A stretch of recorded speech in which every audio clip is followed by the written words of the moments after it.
नमस्कार, मैं GRS news के लिए गिरीश सिकरवाल। आज के इस ब्लॉग में मैं बात करूंगा राहुल गांधी की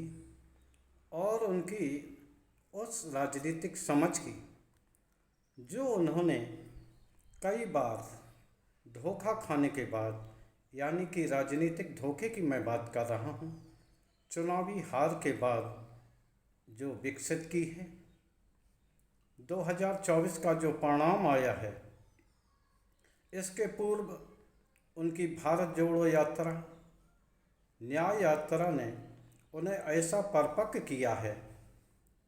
कि न सिर्फ उन्होंने भारतीय जनता पार्टी जैसी 24 घंटे चुनावी मोड में रहने वाली पार्टी को राजनीतिक रूप से परास्त किया है, बल्कि भारतीय जनता पार्टी की वो कमियां भी उन्होंने जान ली हैं जो कि भविष्य में उनको न सिर्फ फायदा पहुंचाएंगी बल्कि उन्हें चुनावी जीत के ओर भी ले जाएंगी। सदन में जब उन्होंने मोदी के समक्ष ये बयान दिया था कि वो उन्हें गुजरात में भी हराने जा रहे थे, तो लोगों को भरोसा नहीं था कि आखिर राहुल गांधी ऐसा कुछ करेंगे जिसको लेकर उनकी सराहना होगी और वो आम जनता के बीच में भी छवि अपनी अच्छी बना पाएंगे। आधी वीडियो क्लिप के आधार पर भारतीय जनता पार्टी ने ये सोचा था कि राहुल पर हिंदू विरोधी का आरोप आसानी से चस्पा हो जाएगा, क्योंकि राहुल गांधी को बहुत से लोग हैं जो कि उनको हिंदू नहीं मानते, ईसाई मानते हैं, बाहरी देश का मानते हैं और उन्हें यहाँ तक कि उनके पैदाइश पर भी वो सवाल उठाते हैं। सदन में जब उन्होंने बयान दिया, उसके बाद पूरे देश से तो ऐसी कोई प्रतिक्रिया नहीं आई, लेकिन गुजरात जो कि भारतीय जनता पार्टी का एक चुनावी आधार है, उनकी प्रयोगशाला है, और मध्य प्रदेश में राहुल गांधी का न सिर्फ विरोध हुआ बल्कि उनके पतले भी फूंके गए। कांग्रेस के कार्यालय पर गुजरात में हमला हुआ। राहुल गांधी आज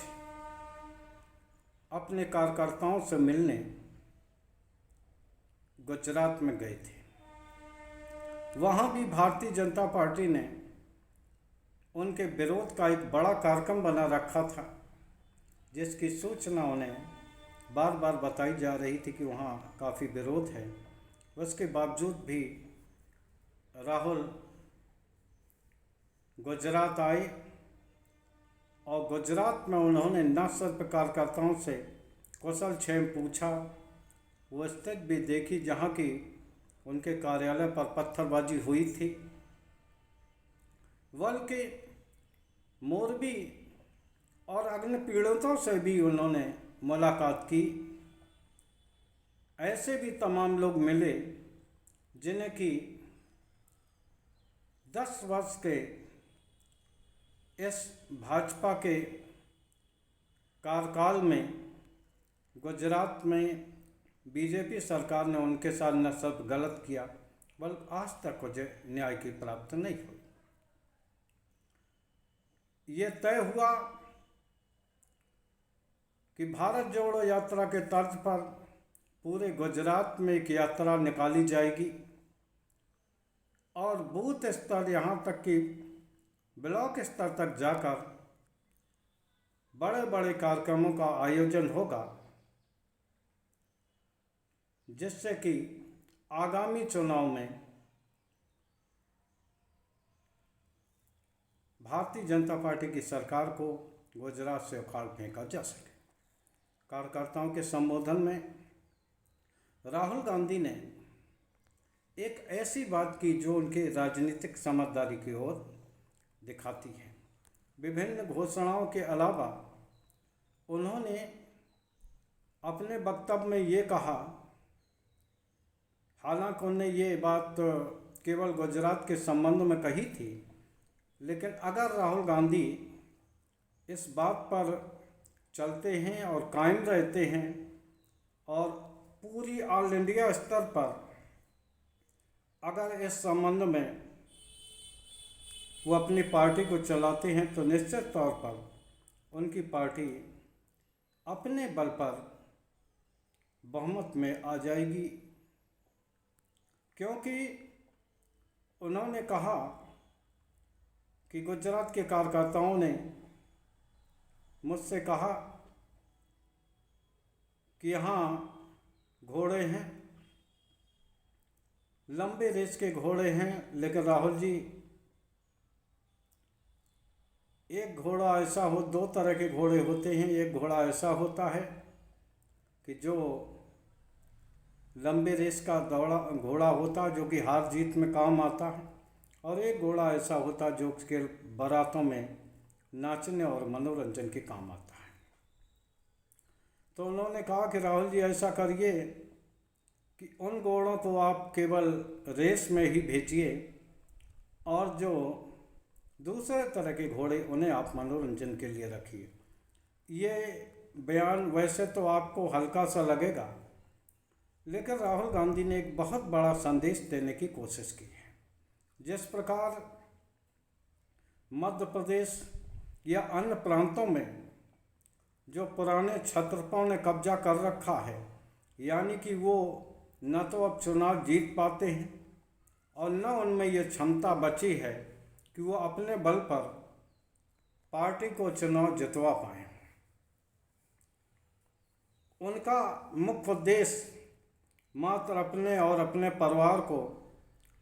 टिकट दिलाना और उन्हें राजनीतिक रूप से संतुष्ट करना रह गया। मैं कमलनाथ, दिग्विजय सिंह और राजस्थान के मुख्यमंत्री जो पूर्व हो चुके हैं, गहलोत जी की बात कर रहा हूँ। अगर कमलनाथ और दिग्विजय सिंह पर चुनावी अभियान की कमान न होती, निश्चित तौर पर मध्य प्रदेश के विधानसभा चुनाव में वो परिणाम नहीं होते जो कि इस बार हुए हैं। कांग्रेस को एक बात समझ में और आ गई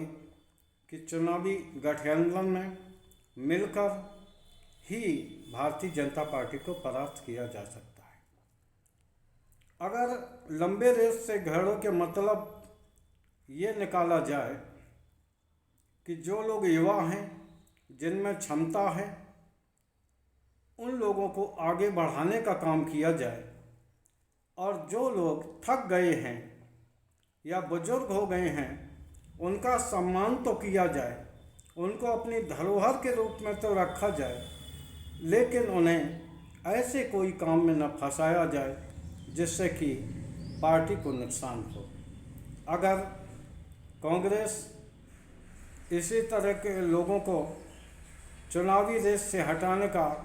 प्रबंध कर लेती है तो निश्चित तौर पर न सिर्फ पार्टी को बहुत बड़ी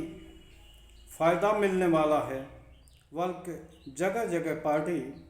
सत्ता में भी आ जाएगी जहां वो सत्ता से अभी कोसों दूर है। मोदी सरकार ने अध्यक्ष के जरिए राहुल गांधी के भाषण को स्पंज करा के ये मान लिया था कि अब इनके भाषण का कोई असर होने वाला नहीं है, लेकिन जिस तरह राहुल गांधी ने आम सभा के जरिए कार्यकर्ताओं के बीच जाकर, पत्रकारों के बीच में जाकर अपने उसी भाषण को दोहराया जो सदन में दोहराया था, तो ऐसा लगता है कि राहुल गांधी ने अब उसका भी तोड़ निकाल लिया है कि अगर अध्यक्ष भाषण पर कैंची भी चलाते हैं तो उसका असर आम जनता में न पड़ेगा और न ही आम जनता में पार्टी को कोई राजनीतिक क्षति उठानी पड़े। निश्चित तौर पर राहुल गांधी ने गुजरात में अपने कार्यालय और खासकर कार्यकर्ताओं से मिलकर ये जता दिया कि वो न सिर्फ फाइटर हैं बल्कि अपने उसी ब्रह्मवाक्य पर कायम हैं, डरो मत, डराओ मत। और आम जनता को भी एक संदेश दे दिया कि कांग्रेस पार्टी अब सिर्फ चुनाव के समय ही कार्यकर्ता और आम जनता की चिंता नहीं करती, बल्कि चुनाव हारने के बाद भी वो जनता के बीच रहती है, जनता के सुख दुख में खड़ी रहती है और उनकी चिंता करती है। जिस प्रकार उन्होंने अपने भाषणों के माध्यम से कार्यकर्ताओं को उत्साहित करने का कार्य किया, अगर यह काम निरंतर जारी रहे तो निश्चित तौर पर वो कांग्रेस जो कई राज्यों में 10 राज्यों में 0 पर है, वहाँ निश्चित ही उसके जनाधार में वृद्धि होगी, बल्कि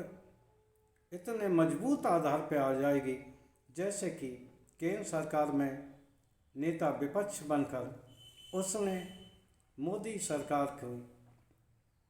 नाक में दम कर रखा है। आज के ब्लॉग में बस इतना ही। जय हिंद, जय भारत।